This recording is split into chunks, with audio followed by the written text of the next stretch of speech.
képp koo xam ne bëgg nañoo topp bu abonné ci chaîne bi rek di Mbacke Kadior TV luñ dugal ci dana ko am en exclusivité jërë ngeen jëf.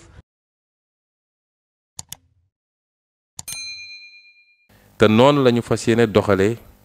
ci li jëm ci aar alalu réew mi ci bépp fànn delloo si alalu réew mi ndax ñi nërmel réew mi gasal ko kàmb gudul jeex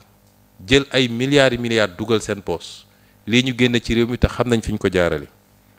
ñoom ñëpp nag ma wax leen ko bis ni ki tey suñu tekk-tekkaaral bi boobu ba léegi wax naa ko ñaari yoon wala ñetti yoon du woon faiblesse dañoo bëggoon li ñuy liggéey ñu teg ko ci méthode ba dossier bu ñu yëkkati rek laam-laame du am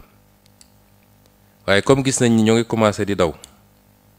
am na déjà ñeent wala juróom yu génn ñii ngi Dubaï ñi ngi Canada moo tax ñu jël ay mesures conservatoires ndax ku ci dem du dellu si ndax xam nañ li ñu def ñoom ba tey jii ñu mën a toog ci réew mi xaar seen wàll ci war a ñëw jàkkaarloog yoon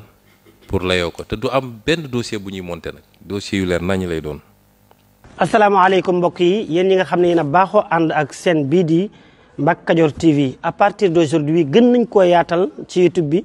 képp koo xam ne bëgg nañoo topp bu abonné ci chaîne bi rek di Mbacke Kadior TV luñ dugal ci dana ko am en exclusivité jërë ngeen jëf.